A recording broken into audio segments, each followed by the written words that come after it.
할렐루야, 좋은 아침입니다. 요즘 계속 비가 내리고 있습니다. 이 비로 모든 바이러스가 다 사라졌으면 좋겠다는 마음이 듭니다. 5월 22일 금요일 우리에게 주시는 하나님 말씀은 신명기 22장 1절에서 12절의 말씀입니다. 오늘 말씀의 제목은 하나님의 마음을 갖게 하소서입니다. 하나님의 마음을 갖게 하소서. 누구의 마음을 갖고 사느냐에 따라서 우리의 인생은 달라질 것입니다. 우리 성도들은 이 죄 많고 힘든 세상에서 어떻게 살아야 승리하는 삶을 살 수 있을까요? 하나님께서는 오늘 말씀을 통해서 우리에게 가르쳐 주십니다. 또한 예수 그리스도를 통해서 우리에게 이미 가르쳐 주셨습니다. 크게 두 가지입니다. 하나는 성도는 세상에 빛을 비추며 사는 존재라는 것입니다. 두 번째는 세상과 거룩하게 구별되는 삶을 살아야 한다라는 것입니다. 세상에 빛을 비추면서도 세상과 섞여 살지 아니하고 세상의 죄악에 물들지 아니하고 거룩하게 사는 삶이 우리 성도의 삶이라는 것입니다. 먼저 세상에 빛이 되는 삶을 살기 위해서는 어떻게 해야 될까요? 마음이 중요합니다.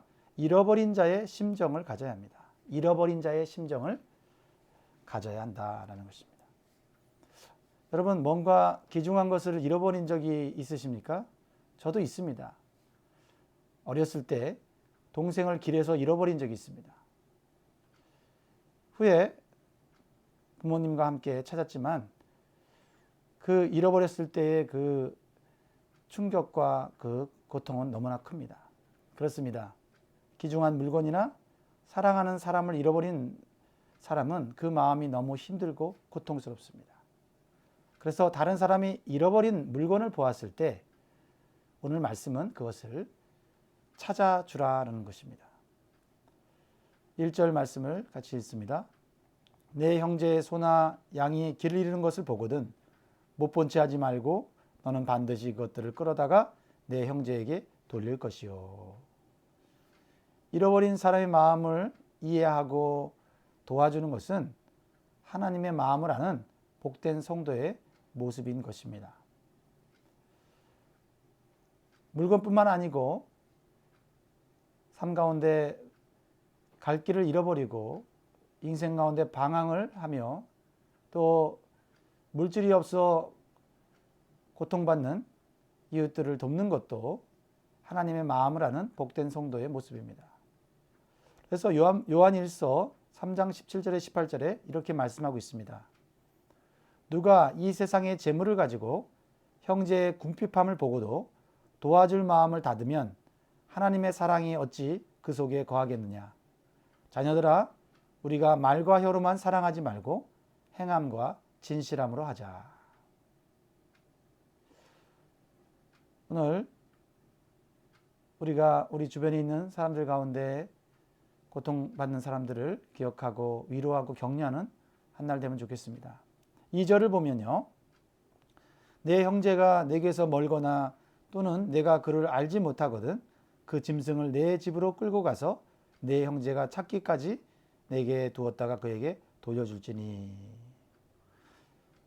잃어버린 물건, 그것을 찾아줄 때 그 형제가 멀리 살고 있거나 또는 누군지 모를 때 그것을 가만히 두었다가 돌려주는 그러한 사랑의 실천을 하라는 것입니다. 하나님의 마음을 아는 사람은 참된 사랑을 아는 사람입니다. 그리고 그 참된 사랑에는 수고와 희생이 따른다는 것을 오늘 알 수가 있습니다. 하나님은 모든 인간을 하나님의 형상대로 만들었습니다. 만물 중에 가장 귀하게 만들었습니다. 그러나 인간이 죄를 짓고 하나님을 떠나고 하나님을 배반하여 방황하는 삶을 살아가고 있습니다.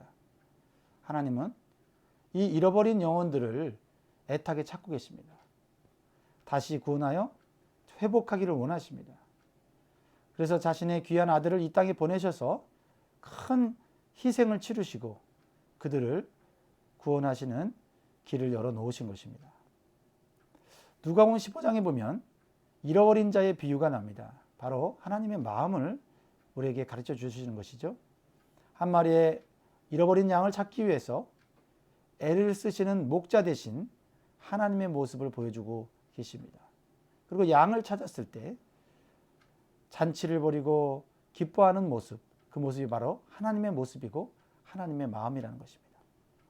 그러므로 우리가 사람들에게 선행을 행하는 것은 하나님의 마음을 보여주는 것입니다.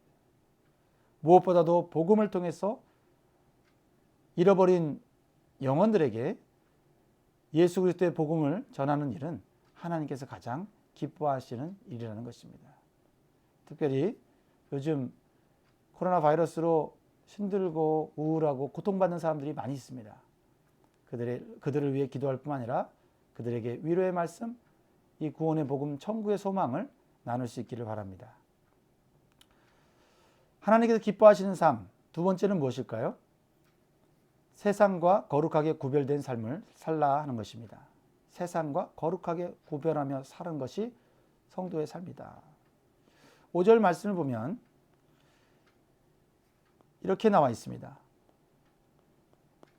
같이 한번 읽어볼까요? 여자는 남자의 의복을 입지 말 것이요 남자는 여자의 의복을 입지 말 것이라. 이같이 하는 자는 내 하나님 여호와께 가증한 것이니라 라고 오늘 말씀하고 있습니다. 단순히 남자와 여자의 의복을 구별하여 입으라는 말씀은 아닙니다. 창조의 원리, 하나님의 창조의 원리를 따라 살라는 것입니다. 하나님은 이 세상을 창조하실 때 분명히 남자와 여자로 창조하셨습니다. 그리고 남자와 여자가 결혼하여 한 몸을 이루라고 말씀하셨습니다. 이 창조 질서를 따라 살 때 하나님은 그 가정을, 그 자손을 복주시겠다고 말씀하셨습니다. 그런데 오늘날 이러한 창조 질서를 무시하고 인간의 생각과 정욕을 따라서 살려고 하는 사람들이 많아지고 있습니다. 그리고 그것이 자유라고 말하고 그것이 인권이라고 말을 합니다. 로마서 1장 26절에서 27절은 이렇게 말씀하고 있습니다. 이 때문에 하나님께서 그들을 부끄러운 욕심에 내버려 두셨으니 곧 그들의 여자들도 순리대로 쓸 것을 바꾸어 영리로 쓰며 그와 같이 남자들도 순리대로 여자 쓰기를 버리고 서로 향하여 음욕이 불릴 듯하며 남자가 남자와 더불어 부끄러운 일을 행하여 그들의 그릇 때문에 상당한 보응을 그들 자신이 받았느니라. 인간의 자유와 인권을 내세워서 하나님의 창조 원리와 질서를 깨트리는 것에 죄의 결과가 어떠할지는 성경을 통해서 또한 역사를 통해서 증거하고 있는 것입니다. 소돔과 고모라가 죄의 결과로 멸망했고 사사시대의 이스라엘 백성들이 죄악의 대가로 분열과 혼란과 외적의 압제를 당하게 되었습니다. 하나님의 백성이 거룩하게 구별된 삶을 살지 못했고 하나님의 창조 원리를 무시했기 때문입니다. 하나님께서는 하나님을 존중하는 자를 존중해 주시고 은혜와 복을 주시는 것입니다. 인간의 자유와 상황 윤리를 들어서 하나님의 창조 질서를 무너뜨리려고 하는 것은 인간이 스스로 무너지는 결과를 낳는다는 사실을 빨리 깨달아야 합니다. 그리고 우리는 이러한 잘못된 사회 현상들이 사라지도록 우리가 안타까운 마음으로 중보 기도해야 될 줄 믿습니다. 6절을 보면 다른 피조물의 생명을 보존하는 것은 인간에게 주신 사명임을 가르쳐주고 있습니다. 자연 생태계를 보존하고 번식시키는 것, 그것은 하나님께서 만물의 리더로 창조하신 인간에게 주신 고유의 사명입니다. 6절 말씀을 보겠습니다.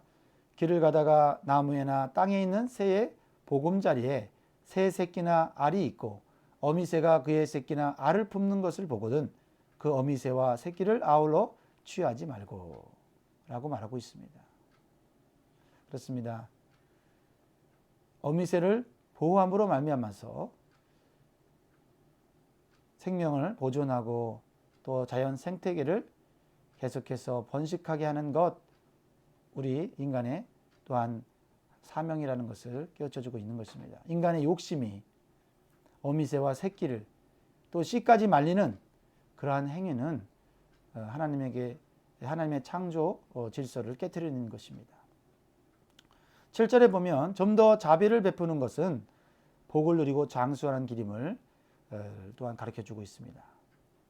7절에 보면 어미는 반드시 놓아줄 것이요 새끼는 취하여도 되나니 그리하면 내가 복을 누리고 장수하리라. 참 놀라운 말씀입니다. 자연의 생명을 귀중히 여기고 자비를 베푸는 것에 하나님의 축복의 약속이 있다는 것입니다. 우리가 요즘 자연이 많이 회복되고 그 자연이 우리에게 좋은 공기와 또 우리에게 좋은 자원을 주는 것을 생각하면서 참 우리가 그동안 자연을 너무 훼손했다는 생각이 듭니다. 크게 세 번째로 다른 사람의 생명을 귀하게 여기는 마음을 가져야 한다는 것입니다. 사람의 생명은 그 무엇보다 중요합니다. 8절 말씀을 같이 보도록 하겠습니다. 8절 말씀을 보면 네가 새 집을 지을 때에 지붕에 난간을 만들어 사람이 떨어지지 않게 하라. 그 비가 내 집에 돌아갈까 하노라. 우리는 많은 건축물을 만드는 것을 보게 됩니다. 그러나 그 건축물을 만들 때 안전하게 만드는 것이 필요하다는 것입니다. 안전하지 않은 건축물을 만드는 것 살인행위와 같습니다. 한국의 건축하는 사람들 이야기를 들어보면 때때로 제대로 써야 될 재료를 쓰지 않고 돈을 뒤로 빼돌리기 위해서 좀 더 싸고 안전하지 않은 물건을 사용함으로써 나중에 큰 인재가 일어나서 수많은 사람들이 다치고 또한 생명을 잃는 것을 보게 됩니다. 타인의 위험을 알면서도 방치하는 것은 범죄라는 것입니다. 나로 인해서 다른 형제가 실족하지 않도록 사는 것, 바로 우리 성도의 삶이라는 것입니다.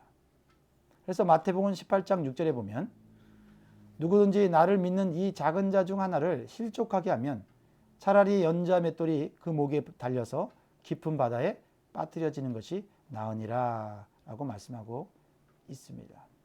우리는 내 생명이 귀한 것처럼 다른 사람의 생명을 귀하게 여겨야 됩니다. 우리의 삶 속에서 우리가 하는 일을 통해서도 다른 사람의 안전을 생각하고 다른 사람들을 돕는, 또 그 사람들이 또 이 세상을 잘 살아갈 수 있도록 우리가 힘쓰는 것이 바로 성도의 삶인 줄 믿습니다. 9절에서 11절을 보면 혼합주의적인 신앙을 갖지 말 것을 교훈하고 있습니다. 그래서 9절에 보면 내 포도원의 두 종자를 섞어 뿌리지 말라. 그리하면 내가 뿌린 씨의 열매와 포도원의 소산을 다 빼앗길까 하노라. 그리고 10절에도 보면 소와 나귀를 결의하여 갈지 말라고 하고 있고요. 11절에는 옷에 대해서 말하고 있는데 양털과 배실로 섞어 짠 것을 입지 말지니라.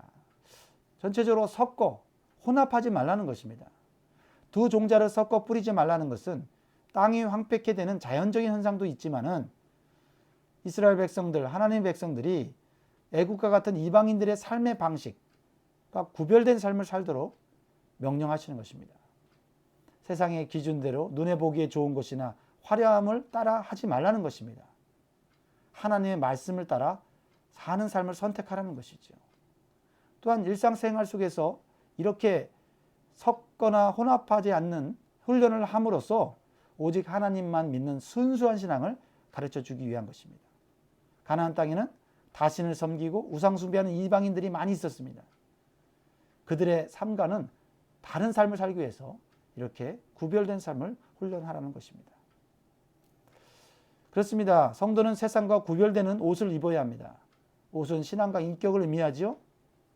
그래서 12절에 이렇게 말씀하며 결론을 냅니다. 너희는 너희가 입는 겉옷에 내 귀에 술을 만들지니라. 이방인들의 옷과 구별되기 위해서 술을 달았습니다. 그리고 하나님의 백성인 것을 그 술을 보면서 기억하라고 말씀하고 계시는 것입니다. 그 술에 이스라엘 백성들은 암기할 수 있는 말씀을 거기에다 달았습니다. 말씀의 옷을 입고 살라고 하는 하나님의 명령인 것입니다. 사랑하는 성도 여러분, 말씀을 맺겠습니다. 우리는 우리의 마음이 누구의 마음을 닮아가고 있는지 살펴보아야 합니다. 하나님의 마음이 아니라 짐승의 마음을 닮아가고 있는 사람들이 많아지는 것이 바로 말세인 것입니다. 그러므로 잃어버린 자들을 사랑하시는 하나님의 마음을 가지고 이 사랑이 식어지는 이 세상에서 사랑과 선행에 힘써야 될 줄 믿습니다. 그리고 우리는 세상에 섞여서 동화되는 삶이 아니라 좀 더 분명하게, 확실하게 세상과 구별되는 삶을 사는 훈련을 저와 우리 자녀들에게 해야 할 것입니다. 그래서 얼마 안 있으면 다시 오실 예수 그리스도를 기쁘게 맞이하는 복된 성도들이 되시기를 주의 이름으로 축원합니다. 사랑하는 성도 여러분, 오늘도 힘내십시오. 승리하십시오. 사랑합니다.